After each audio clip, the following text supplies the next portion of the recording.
حضرت عمر فاروق رضی اللہ تعالیٰ عنہ مدینے کی گلی سے گزرے، امیر المومنین ہے، مدینے کی گلی سے گزر رہے ہیں، ایک گھر کے اندر سے بچیوں کے رونے کی آواز آئی، بچیاں رو رہی ہیں، اور بچی اپنی ماں سے کیا کہتی ہے؟ کہتی ہے اماں ابو بکر تو اب انتقال کر گئے، حضرت عمر کا پہلے دن ہے خلافت کا، اب ہمارا کیا بنے گا؟ ابو بکر تو وصال کر گئے۔ حضرت عمر فاروق رضی اللہ تعالیٰ عنہ نے رونے کی آواز سنی، دروازے کو دستک دی، کہ بیٹو کیا بات ہے؟ تو بچیاں کہنے لگی عمر ہمارے ابا جی ہماری 10-15 بکریاں ہیں، ہمارے والد صاحب ان کا دودھ دھو کے بیچا کرتے تھے، گزارا ہو جاتا تھا۔ جس دن ابا جی فوت ہوئے تو اس دن سے لے کر ابو بکر صدیق روز عصر کے بعد آیا کرتے تھے، ہماری بکریوں کا دودھ دھو کے دیتے تھے، کچھ ہم پیتی تھی، کچھ بیچ لیتی تھی، گزارا چلتا تھا۔ جس دن ابو بکر صدیق خلیفہ بنے تو ہم نے جا کے کہا ابو بکر اب کون دودھ دھوئے گا؟ تو سیدنا صدیق اکبر رضی اللہ تعالیٰ عنہ نے فرمایا بیٹے پہلے تو میں مرضی سے خدمت کرتا تھا، اب تو مصطفیٰ کی امت کی نوکری میری ڈیوٹی بن گئی ہے، تو میں آؤں گا۔ بچیاں رو رہی ہیں، حضرت عمر کو بتاتی ہیں، کہتی ہیں اب ابو بکر چلے گئے ہیں تو ہم پریشان ہیں، یتیم ہیں، لاوارث ہیں، بھائی کوئی نہیں، کون آئے گا، کون دیکھ بھال کرے گا؟ حضرت عمر فاروق گھٹنوں کے بل زمین پہ بیٹھ گئے، ان چھوٹی چھوٹی بچیوں کو سینے سے لگایا، فرمانے لگے میں ابو بکر کا کیا کروں، میرے لیے رستے بڑے مشکل کر گیا ہے، میں اس کے کس بادشاہ وقت ہو کے وہ غریبوں کے گھروں میں آ کے ان کی بکریوں کا دودھ بھی دوتا تھا، امیر المومنین ہو کے یہ رنگ بھی تھا، پر میں بیٹیوں فکر نہ کرنا، جب تک عمر زندہ رہے گا، عمر آتا رہے گا، یہ نوکری کرتا رہے گا۔ کوئی دن بیتے تو حضرت عمر فاروق کو یاد آیا مدینے میں ایک بوڑھی اماں بھی رہتی ہے جس کا کوئی گھر کا کام کرنے والا نہیں، اور جس بی بی کا کوئی بال بچہ نہیں اور آنکھوں سے بھی وہ نابینی ہے۔ حضرت ابو بکر صدیق رات کے سناٹے میں جایا کرتے تھے، اس کے گھر میں جھاڑو دیتے تھے، یہ بادشاہ ہے، اس کی فقیری کا رنگ دیکھو، اس کو کنویں سے پانی بھر کے لا کے دیتے تھے، اور یہ لفظ آپ سنیں گے تو حیران ہو جائیں گے۔ اس بوڑھی اماں کے لیے نا ایک کونے میں گھر میں دور بار شیر میں ایک جگہ کھود دی تھی جہاں وہ بی بی پخانہ اور پیشاب کرتی تھی۔ امیر المومنین حضرت ابو بکر صدیق رات کو جاتے تھے اور اس کا پخانہ وہاں سے اٹھا کے باہر پھینک کے آیا کرتے تھے۔ اس عورت نے پیغام بھیجا کہ عمر سے کہو میری بھی ڈیوٹیاں تو نے سر انجام دینی ہے۔ عمر فاروق ساری رات کام کرتے، سناٹا گہرا ہوتا تو جھاڑو دبایا بغل میں، اور عمر فاروق نکلے ہوئے، اس بی بی کے گھر میں جھاڑو دیا جا رہا ہے۔ حضرت انس بن مالک فرماتے ہیں میں نے آخری عمر میں بھی اس بوڑھے عمر کو دیکھا، اس بڑھاپے میں بھی میں نے اس شخص کو دیکھا ہے کہ جب وجود کمزور ہو گیا، داڑھی سفید ہو گئی، لیکن پھر بھی اس کا انداز نہیں بدلا، اس نے ساری زندگی بادشاہی میں فقیری کر کے گزار دی، یہ پھر بھی کسی کے گھر میں جھاڑو دیتا ہے، کسی کی بکریوں کا دودھ دھوتا ہے، یہ کسی غریب میرے دوست یہ۔ اور جب سیدنا فاروق اعظم رضی اللہ تعالیٰ عنہ خطبہ دینے بیٹھتے تو کپڑے پھٹے ہیں، پیبند لگے ہیں، مزاج سادہ ہے، بڑا مال آیا ہے، بڑا مال، لیکن تقسیم کر دیا، اور یہی انداز آگے اپنے گورنروں کو دیا۔ حضرت سعید بن عامر رضی اللہ تعالیٰ عنہ آپ کے گورنر ہیں، حمص کے گورنر ہیں۔ جب لسٹ آئی نا غریبوں کی، حضرت عمر نے کہا کہ حمص کے جتنے غریب لوگ ہیں ان کی لسٹ بنا کے بھیجو، ان کو چندہ لگانا ہے۔ تو 18ویں نمبر پر حضرت سعید بن عامر کا نام بھی آ گیا، گورنر صاحب کا۔ تو حضرت عمر نے سوچا شاید کوئی اور سعید بن عامر ہے، فرمانے لگے یہ کون ہے؟ جس کی ڈیوٹی لگائی تو اس سے کہنے لگے یہ سعید کون ہے؟ تو کہا حضرت جی ہمارے صوبے کا گورنر۔ تو فرمایا اس کی لسٹ فقیروں میں؟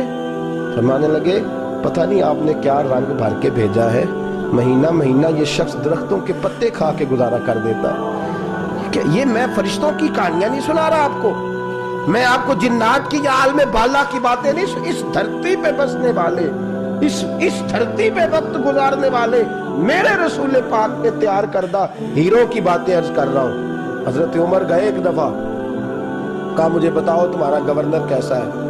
تو حمص کے لوگ کہنے لگے ہمیں اپنے گورنر سے 4 شکایتیں۔ کون کون سی؟